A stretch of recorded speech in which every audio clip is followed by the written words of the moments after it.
ரோகிணிக்கு சாதகமாவே எல்லா விஷயமும் நடக்கிறத பாக்குறதுக்கு யாருக்கெல்லாம் எரிச்சலா இருக்குதோ அவங்களான வீடியோக்கள் லைக் பண்ணிக்கோங்க. இன்னைக்கு பாத்தீங்கன்னா வீக்கெண்ட் ப்ரோமோ ரிலீஸ் பண்ணியிருந்தாங்க. அதுல என்ன விஷயங்கள் காமிச்சிருக்காங்க அப்படின்னா, நம்ம முத்து அண்ணாமலைட்ட சொல்றாரு, அப்பா நான் எந்த தப்பும் பண்ணல, ஆக்சுவலி இன்னைக்கு நான் குடிக்கவே இல்லப்பா அப்படின்னு சொல்லி எவ்வளவோ சொல்லி பாக்குறாரு. ஆனாலும் அவர் கேட்கல. யாரோ ஒருத்தர் எங்கேயோ காமிச்ச ஆதாரத்தை உண்மை அப்படின்னு நம்பி அவரும் பேசுறாரு. இந்த சந்தர்ப்பத்தை பயன்படுத்திக்கிட்ட மனோஜ் அண்ட் ரோகிணி அவங்க என்ன பண்றாங்க அப்படின்னா மேலும் ஏத்தி விடுறாங்க. அதை பார்த்துட்டு விஜயா மேற்கொண்டு அவங்க என்ன விஷயங்கள்லாம் பண்ணணுமோ அவங்க பங்குக்கு அந்த விஷயங்கள்லாம் பண்றாங்க. அதுக்கப்புறம் அப்படியே கட் பண்ணா முத்து போலீஸ் ஸ்டேஷன்ல போய் நான் எந்த தப்பும் பண்ணல சார் அப்படின்ற மாதிரி சொல்றாரு. அவங்க எல்லாரும் சிரிக்க ஆரம்பிக்கிறாங்க. அங்க முத்துக்கு மன வேதனையா இருக்குது. யாருமே தன்னை நம்ப மாட்டேங்கிறாங்க அப்படின்ற ஒரு குற்ற உணர்வு, அது போக இந்த மதுவால தான் நம்மளோட வாழ்க்கையே போயிடுச்சு அப்படின்னு சொல்லிட்டு அந்த மது மேல ஒரு வெறுப்பு, இதெல்லாம் சேர்ந்து இதுக்கப்புறம் அவர் மது பக்கம் போகல அப்படின்னா ரொம்பவே நல்லா இருக்கும். பார்க்கலாம் என்ன நடக்குது அப்படின்னு சொல்லிட்டு. சரி, இப்போ நாளைக்கு எபிசோட்ல என்ன நடக்க போகுது அப்படின்றத நம்ம கொஞ்சம் விரிவா பார்க்கலாம். நாளைக்கு எபிசோட்ல பாத்தீங்கன்னா முத்து அந்த நடு ரோட்ல இவங்க கார் புடிங்கிட்டாங்களே போலீஸ்காரங்க, அந்த ரோட்ல நின்னுக்கிட்டு இருக்காரு. நின்னு புலம்புறாரு. தன்னை சுத்தி என்ன நடக்குது அப்படின்னு சொல்லி தெரியல, ஆனா ஏதோ ஒண்ணு தப்பா இருக்குது அப்படின்றத மட்டும் புரிஞ்ச முத்து என்ன பண்றாரு அப்படின்னா நேர வீட்டுக்கு போறாரு. வீட்டுல போய் பார்த்தா அங்க மனோஜும் ஏத்தி விட்டுக்கிட்டு இருக்கான். பாருங்கப்பா குடிகாரன் வந்துட்டான், இவனாலதான் என்னோட மானம் போகுது, இந்த குடும்பத்தோட மானம் போகுது, இவன் தான் எல்லாத்துக்கும் காரணம் அப்படின்ற மாதிரி சொல்ல மீனா இருந்துகிட்டு பொறுங்க பொறுங்க அப்படின்னு சொல்றாங்க. அப்ப முத்து என்ன சொல்றாரு அப்படின்னா, மனோஜ் இங்க பாரு, நீ பாய முடியுது, நான் இப்ப குடிக்கவே இல்லை அப்படின்ற மாதிரி சொல்றாரு.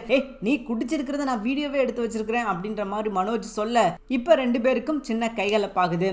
அப்போ மனோஜ் என்ன சொல்றாரு அப்படின்னு பாத்தீங்கன்னா, நான் ஆரம்பத்திலே சொன்னல இவன் மிகப்பெரிய குடிகாரன், இவன் வந்து நம்ம வீட்டோட மானத்தை வாங்கிடுவான் அப்படின்ற மாதிரி மனோஜ் அவங்க அப்பாவை ஏத்தி விட அண்ணாமலை இருந்துட்டு, டேய் நான் உன்னை எத்தனை தடவை சொல்லியிருக்கேன், பல முறை சொல்லியிருக்கேன், நீ இப்படி குடிக்காதரா குடிக்காதரா குடிக்காதரான்னு சொல்லிட்டு இப்படி பகல்லே குடிச்சிட்டு என் மானத்தை வாங்குறியடா, உனக்கு என்னதான்டா பிரச்சனை அப்படின்ற மாதிரி அண்ணாமலை கேட்க அதற்கு முத்து இருந்துகிட்டு, அப்பா சத்தியமா நான் பிடிக்கலப்பா அப்படின்னு சொல்லி அவரும் சொல்ல அதை அண்ணாமலை கொஞ்சம் கூட ஏத்துக்காம அவரும் என்ன பண்றாரு அப்படின்னா மனோஜ் அண்ட் ரோஹிணி இவங்க எல்லாரும் சொல்றதை கேட்டுட்டு அவரும் திட்டுறாரு. ஆனா இதற்கு பின்னாடி எவ்வளவு பெரிய சதி இருக்குது, என்னெல்லாம் நடந்தது அப்படின்னு யாருக்குமே இப்ப வரைக்கும் தெரியாது. கண்டிப்பா என்னைக்காவது ஒரு நாள் தெரிய வரும். என்னைக்காவது ஒரு நாள் இல்லங்க, கூடி சீக்கிரமே தெரிய வரப்போது. முத்து மேல எந்த தப்பும் இல்லை அப்படின்றத எல்லாரும் நிச்சயமா புரிஞ்சுக்கிற தூரம் ரொம்ப தூரம் கிடையாது. இதற்காக முத்து என்ன விஷயங்கள்லாம் பண்ணுவாரோ கண்டிப்பா அந்த விஷயங்கள்லாம் பண்ணி, ஏன்னா மீனாவுக்கு வந்து புரியுது, அவர் வந்து குடிச்சா குடிச்சேன்னு சொல்லுவார், குடிக்கலன்னா குடிக்கலன்னு சொல்லுவார் அப்படின்றது நல்லாவே தெரியும். அன்னைக்கு சுருதியோட ஃபங்க்ஷன்லயே வந்து ஒருத்தன் வந்து குடிக்க சொன்னா அதை குடிக்க மாட்டேன் அப்படின்ற மாதிரி சொன்னாரு. அப்படி இருக்கிறவர் எப்படி குடிப்பார் அப்படின்ற ஒரு நம்பிக்கை மீனாவுக்கு இருக்குது. மீனா கிட்ட நடந்த விஷயத்த சொல்றாரு. மீனா இந்த மாதிரி விஷயங்கள் தான் நடந்தது,